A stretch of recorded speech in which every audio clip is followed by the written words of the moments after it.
Good evening, America. It is 7 p.m. Monday, July 27th, and this is Queer News Tonight, the world's first live LGBTQ daily evening news. It's time to queer up the news. Watch as we bring you these and other stories from the LGBTQ headlines. Austria issues its first ever intersex birth certificate, and Disney is called out on their poor LGBTQ track record. A Republican governor takes a stand for LGBTQ rights, and a Canadian mayor tells a resident to get out for being prejudiced. Later this week, we have It's Happening Out, Wednesday at 8 p.m., where the theme of the week will be mental health in the LGBTQ community. And with our host, that's probably going to be very valuable. Then our gay town hall this Thursday at 8 p.m., we will hone in on AOC's remarkable words within the halls of Congress as she fights against sexism. It should be a very lively discussion. Well, good evening again, America. It is 7 p.m. Monday, July 22nd, 2020, and it is time to queer up the news. We are literally out of the closet and into the headlines. So many of your stories we are going to tell this evening on Queer News Tonight. Tonight on the world's first live daily queer evening news show. Tonight's news about the gay community and the news from an LGBTQ perspective.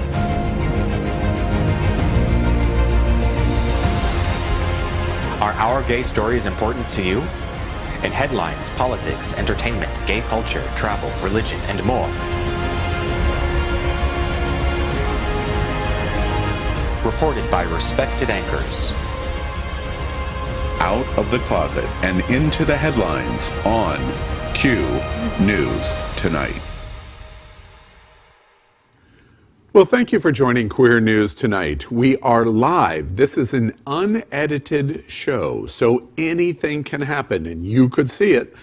This evening, we bring you the news of and a perspective from the LGBTQ community.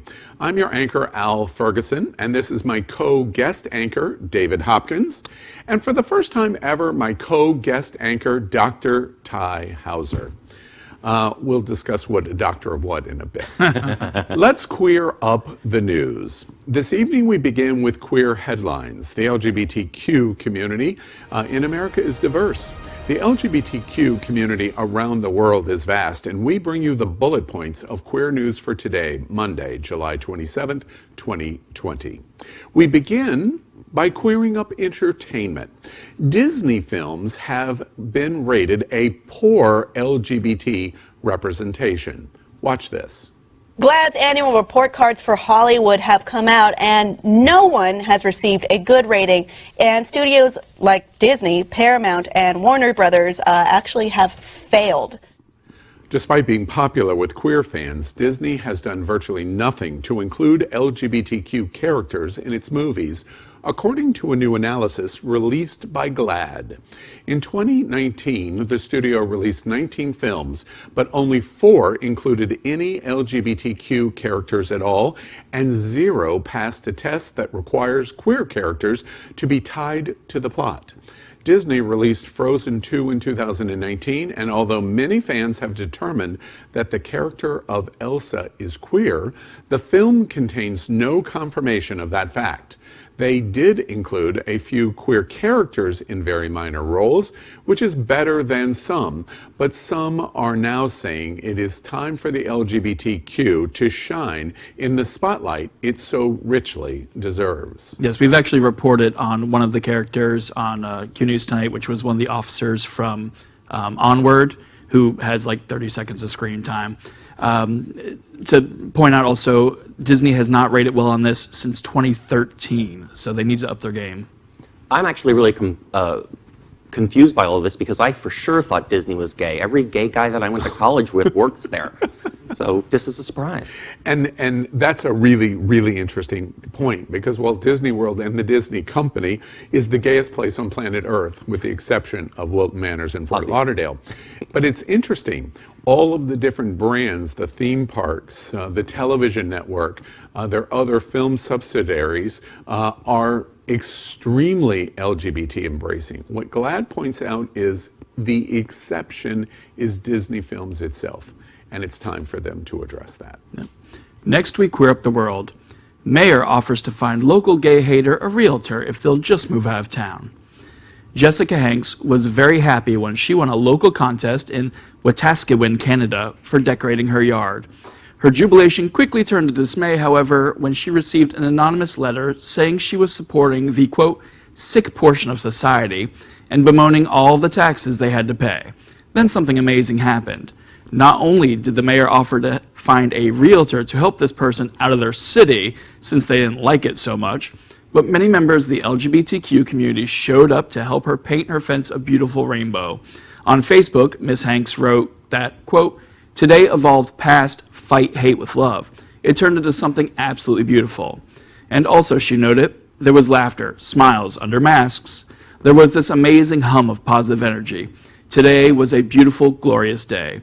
We hope the letter sender finds a nice city to move to, and soon, as it looks like Wetaskiwin has made its stance known. Toto, we're not in Kansas anymore. True. We're also going to do another story tonight, very similar that we've reported before and has a similar outcome in Ketchikan, Alaska. Government officials, mayors and town councils are getting much more aggressive in terms of standing up, not only in terms of making things right legally, but voicing support for their LGBTQ constituents, and that's great news. Yeah, and a big part of it comes from millennials, which, funny enough, is like me at 39 years old. We are getting to the points of leadership, and we don't put up with the bullshit. Okay. Next, we're going to queer up the USA. North Dakota governor slams party's vile anti-LGBTQ platform. The Republican governor of North Dakota, Doug Burgum, has slammed his state's GOP platform for using incredibly homophobic language in regard to the LGBTQ community. The platform claims that LGBTQ people are recruiting children for their lifestyles and that trans women are, quote, voyeurs who wish to prey on members of the opposite sex. The language used in these resolutions, which is also common on far-right websites, was condemned by Democrats and even some Republicans, like the state's governor, Doug Burgum. On Facebook, he wrote, as I've long said, all North Dakotans deserve to be treated equally and live free of discrimination. An interesting note, one of the things that I think is great about the North Dakota governor's comments is he delves into the worst planks of the Republican National Committee's National Convention's manifesto.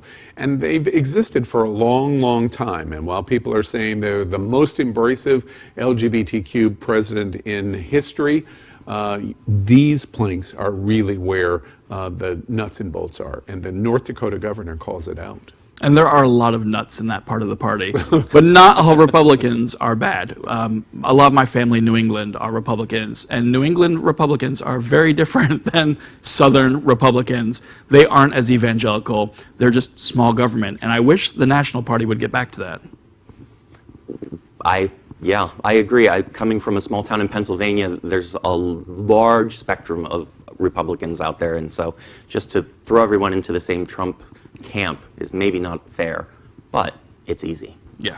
Next we queer up, speaking of elections, Vote 2020. I thought you were going to say easy. We report Trump has just 100 days, actually today 99, until the election to the right. I'm sorry, I did that wrong.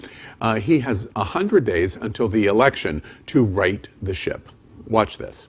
President Trump faces a steep climb to a second term with 100 days to go before the presidential election. The president, in recent days, has changed his strategy in dealing with the coronavirus pandemic as polls show presumptive Democratic nominee Joe Biden leading in battleground states that will determine who wins the White House. Biden is also competitive in some red states, such as Texas, Georgia, Ohio, and Iowa, that Trump must win to have a path to victory. President Trump faces a steep climb to a second term with 100 days to go before the presidential election. The president in recent days has changed his strategy in dealing with the coronavirus pandemic as polls show presumptive Democratic nominee Joe Biden leading in the battleground states that will determine who will win the White House.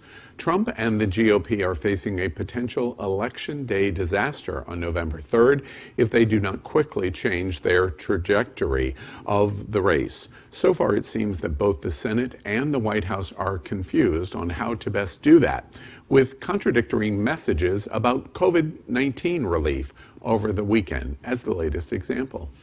Yeah, this goes back to my comments in the last one. There's two different types of Republicans. Unfortunately, right now, it's a lot of the crazies who are in control in Washington, and they are lost, and the crazy is showing. Everybody loves a nut. We reported last week the major poll, the major July poll, is showing that Donald Trump is losing every single battleground state. Some, even Florida, by double digits. And the only place he's even close is Texas. If he has any chance of winning, they're going to have to right the ship, and immediately. Mm-hmm. Next week, Queer Up Religion. Evangelical Christians' latest tizzy is over Cascade dishwashing detergent and Hallmark. Watch this. We do it every night. Every night. I live alone, but I still do it every night. Right after dinner. Definitely after meatloaf. Like clockwork. Do it. Run your dishwasher every night with Cascade Platinum. A load with as few as 8 dishes is all it takes to save water. An Energy Star certified dishwasher uses less than 4 gallons per cycle, while a running sink uses that every 2 minutes. So do it. Run your dishwasher every night with Cascade Platinum. I also like to do it at night, but the far-right evangelical Christian group 1 Million Moms is targeting Cascade laundry detergent for their latest breathless boycott, because the latest ad, as you saw, said to do it every night, which according to them was vile and sexually suggestive. Fear not, gay people, the group hasn't forgotten about you quite yet. They also announced a boycott of all things Hallmark because the network dared to acknowledge gay people in their movies, as we've reported. Critics of the group note that their boycotts have lost a lot of steam in recent years, and their member list is nowhere near the million mark, limiting their impact to a few ruffled feathers. I'm just always surprised that people can find a sexual innuendo in anything. I mean, Al, I don't know what you would do if people could thought sexual innuendos every time you opened your mouth. Speaking, Dr. Hauser, 1 Million Moms is made up by 660 white men and 6 women. 666 people. Wait, did I get that number right? I think I did. That's 1 Million Moms. It's ridiculous what they boycott. They have absolutely no impact except to do exactly what they've done here, make headlines, and we take the bait, but then we make fun of them. Yeah, and it's easy to make fun of because the organization itself only has 1 employee on record. So she's just the ultimate Karen. Is she like the boss of Karens when you reach the last level? So. See? We make fun of you, 1 Million Moms. Yeah. We don't love you. Oh, funny. Next, let's queer up the USA. A florist refused to make bouquets for a gay wedding, so the town decided to put an end to discrimination. Watch this. I had put the agenda item for the LGBT on my back burner because of the COVID. So when the issue of discrimination came up again, I figured, you know what? I know that we have a lot going on in our community, but at the same time, I didn't want to put on the back burner an issue that could actually be damaging or possibly start to trickle down into our own community with issues of housing, medical, and services that people of the community in all of the minority groups will need. In a follow-up to a story Queer News Tonight has previously covered, Ketchikan, population 8,289, a seaside city on Alaska's southeastern coast popular with passing cruise ships, has unanimously voted for a new law protecting LGBTQ people from discrimination, and it's all thanks to a florist for highlighting the issue for them.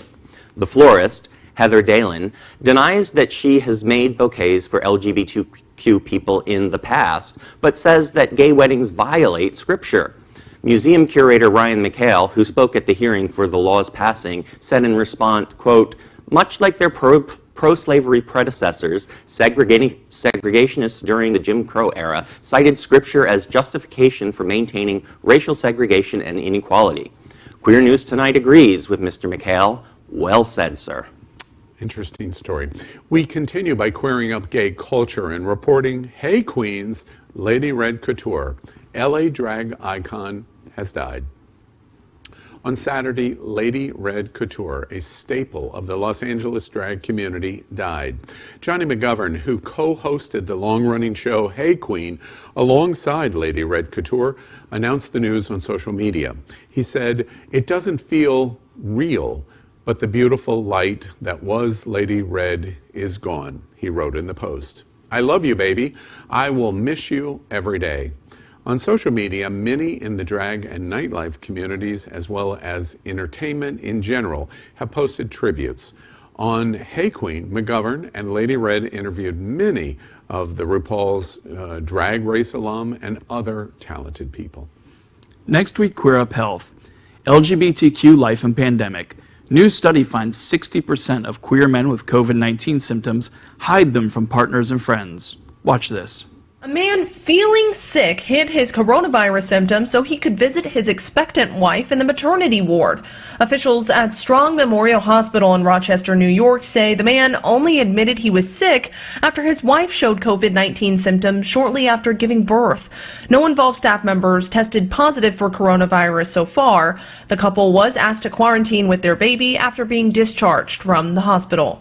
Katie Johnston for CBS Local News. In a comprehensive study of LGBTQ Americans, which sampled almost 2,000 participants, it was found that nearly 60% of respondents who had felt possible symptoms of COVID-19 had hid those symptoms from their partners, family, and friends for varying degrees of time. It does not come as a surprise, as many in our community are all too used to hiding things they feel are shameful, and COVID-19 is just the latest in a long list of stigmas that have affected the LGBTQ community. It is, of course, strongly against guidelines to hide your symptoms with people who you're in close contact with, as it severely increases the risk of spreading the virus undetected and can lead to numerous others being infected, according to the CDC. Now we'll queer up the USA. Representative Speer seeks to undo military ban on trans troops, LGBTQ pride flag. Jackie Speer, Democrat from California, has proposed a pair of amendments to major defense spending legislation that would undo the Trump administration's ban on transgender service members and the LGBTQ pride flags at U.S. military installation. Speer proposes her amendment on nearly 3-year anniversary of President Trump announcing on Twitter he'd ban transgender people from serving in the military in any capacity. White House Press Secretary Kayleigh McEnany dodged questions earlier this month on the policy, but insisted Trump has a pro-LGBTQ record. The House Rules Committee is set to meet on Monday to consider which amendments to include. We next queer up the world in reporting Austria issues its first ever intersex birth certificate in a historic move. Austria is set to issue its first intersex birth certificate following a 4-year legal battle. 42-year-old Alex Jordan became the first person in Austria's history to be issued intersex identity documents in 2018. Following a historic ruling from the Austrian Constitutional Court, Jordan was issued a passport marked with a gender-neutral X. The court ruled that forcing intersex people to carry identity documents which force them into a binary gender violates their right to privacy under Article 8 of the European Convention on Human Rights. The certificate said other then, but now the case has concluded and the document will say inter for intersex, an important distinction for jargon. The United States does not recognize intersex identities federally. 12 states allow individuals to apply for an X marker on their birth documents. Austria is the first country in the world to do this. Next week, Queer Up the World. Dutchtown cuts ties with Polish sister city over sustained homophobia. A city in the Netherlands is officially ending its sister city relationship with a Polish town that had recently declared itself an LGBTQ-free zone. The town council in Nieuwegein decided it would no longer partner with Polawi and announced it was severing its friendship relations with the homophobic town. For its part, the city of Puławy in southeastern Poland seems little concerned about the international equivalent of being unfriended. In fact, town officials care little of what anyone thinks of their LGBTQ-free declaration. Quote, Poland is Poland, with its own identity, its own history, and its own ideas, Bożena Kriegier, president of the Puławy Town Council, said. Next tonight, let's catch up on all the news surrounding COVID-19 with our Quarantine Quickies. The first story tonight is our daily reporting of coronavirus facts, especially important to the LGBTQ community. First, let's report on coronavirus case numbers. Based on the standard acceptance of 7% of population of the LGBTQ community, the world's LGBTQ COVID-19 cases stand at 1,157,071, while America's LGBTQ COVID-19 cases stand at 307,662. We remind you that America continues to be ground zero of the pandemic. The USA is just 4.4% of the world's population, and today America is 26.5% of the world's cases. Next, we report on coronavirus deaths. The world's LGBTQ COVID-19 deaths stand at a staggering 45,779 dead. America's LGBTQ COVID-19 deaths stand at 10,499. The USA is 22.9% of all of the world's deaths. Quarantine Quickies. Parties are proving to be the super spreader event. Watch this. Sounding the alarm from Michigan to Florida to Oregon. Parties are leading to clusters of COVID-19 cases, many of them young adults. In this popular summer spot, Long Beach Island, New Jersey, at least 17 lifeguards have tested positive. Officials are connecting the cases to a social gathering outside of work. New Jersey's governor is urging teens in the state to cooperate with contact tracers after officials believe a party in a separate part of the state led to 20 people getting sick. In an unsurprising but still disheartening story, it appears now that one of the biggest spreaders of the COVID-19 virus is parties among the youth of America, with many not following any of the guidelines suggested by the CDC in order to ensure proper safety. Even professional sports teams are not immune to the Miami nightlife scene, as 12 players from the Miami Marlins were discovered today to be infected, causing the cancellation of their game tonight. If those actions do not cease, it may be a whole year before we begin to get back to normal in the LGBTQ community. Quarantine Quickies. Trump COVID-19 failure. Is Queer News Tonight and media to blame? Watch this. America's youth will act responsibly, and we're asking everybody that when you are not able to socially distance, wear a mask, get a mask. Whether you like the mask or not, they have an impact, they'll have an effect, and we need everything we can get. So Donald Trump actually did something great for once. He told his followers in no uncertain terms to cut it out and put on their mask. That's big news, and frankly, when Trump does something right, the media should encourage him. Instead, the majority of mainstream coverage of Tuesday's news conference involved carefully assessing a possible shift in tone. Is Queer News Tonight part of the problem? Instead of focusing on all of the things he's done wrong and his tone when he does something right, should there just be a red carpet for when he finally lands the plane? How to know when there is so much dirtying of the waters? Well, DT, too little, too late. However, the story is interesting from the standpoint of, does Queer News Tonight contribute to the problem in America by constantly agitating our response to White House Coronavirus Commission, to the President and the Vice President, to Republican decision-making, etc.? My thoughts are, in general, no, because we're reporting facts of what is going on, and facts win. And we've been talking about that for more than almost 7 months now. So I don't think if there's going to be blame, and it's a choice between the President and Queer News Tonight, I frankly don't accept the blame. You know, a broken clock is right twice a day, and tomorrow will be our 20th week doing our coronavirus Q&A for the queer community with Dr. Howard Grossman. And for 20 weeks, we've been saying the same thing. It finally took Donald Trump to say, wear a fucking mask. I'm really proud of the president. I didn't realize that it was, such a big deal, but we do report on him positively when he drinks water, goes downstairs. So these are positive. I mean, he's a grown-up now. I'm a big kid now. Right. Next week, Queer Up Good News. Miracle Larry survives 128-day COVID-19 ICU stay. We have followed this story for some time about the man who fought and fought to cling to life, and now, after over 4 months, he has been released from the hospital. Here's to you, Larry, and to your recovery, which is good news. Watch this.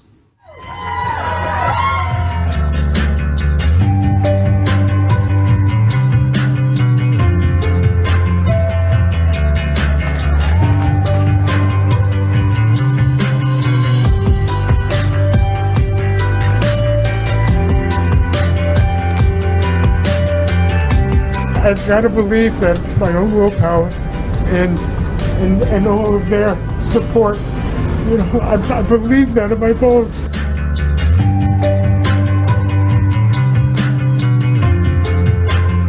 I said, I promise I'll never stop fighting. And I kept my promise.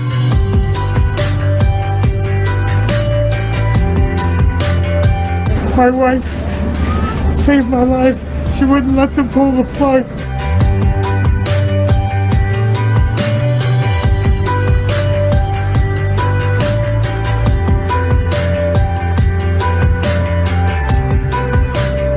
I wouldn't wish this on anybody though. So please wear your mask. Never stop fighting. No matter how tough life gets, don't give up. Tonight, we're broadcasting from our studio set in the middle of the World AIDS Museum and Education Center.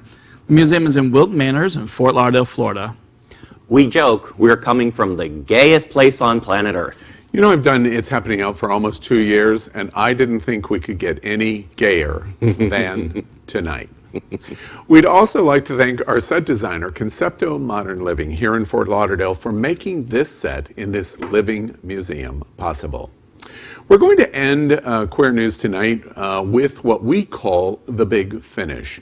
These are short story mentions of LGBTQ news or news with a gay perspective. So here we go, first on Queer News Tonight's The Big Finish.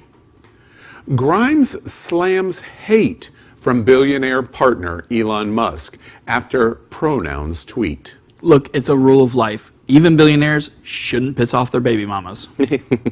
He's just continuing to prove that his bulletproof glass ceiling can still be shattered. I love that ugly truck, though. I'm kind of surprised that she's still around, because Elon Musk is being one of the richest people in the world. It won't surprise me at all if she disappears. Queering up next, The Big Finish, we report that Kylie Minogue confirms a new album. And did the gays just pee themselves a little? I love her music, and I love her dancers. Like her in that bathtub picture. I'm wet. I do like the bathtub, but I'm going to go a little fangirl here. Kylie, you're the devil I know, and I simply can't get you out of my head. Nah, nah, nah.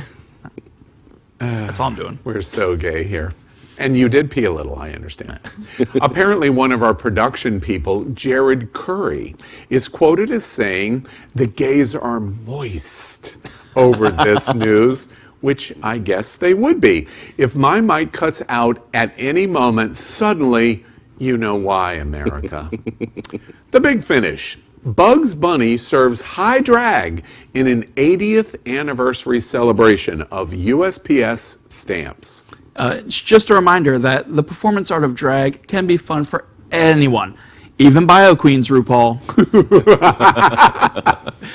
When I was younger, I had a really strong fear of personified rabbits. I don't know why, but I think Bugs Bunny gets me.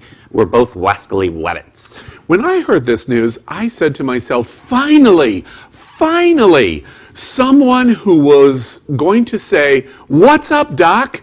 instead of ignoring the doctors for half a year and causing 4 million infections, crashing our economy, and killing 150,000 people, including over 10,000 LGBTQ Americans.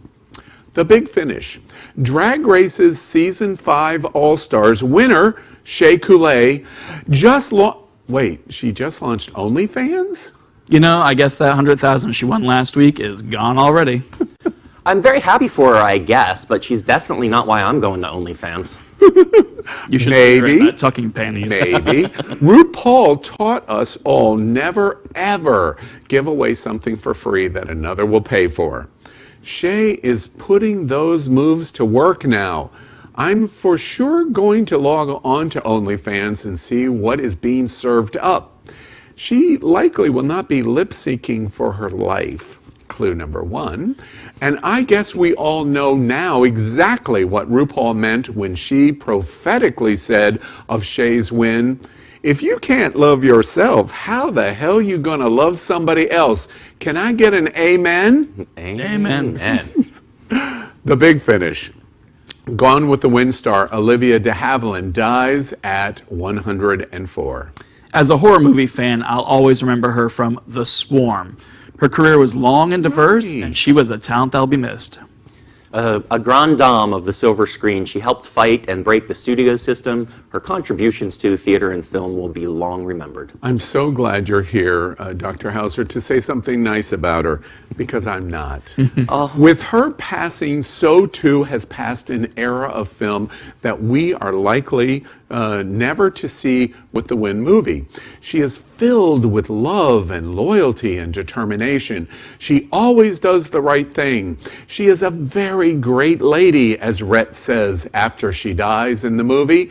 He also says she is the only completely kind person I ever knew. People as darkies.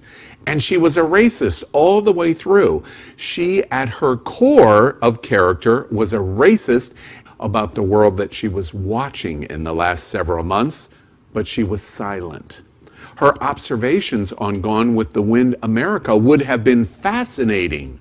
We have learned in 2020, racism, America, it definitely is not gone with the wind.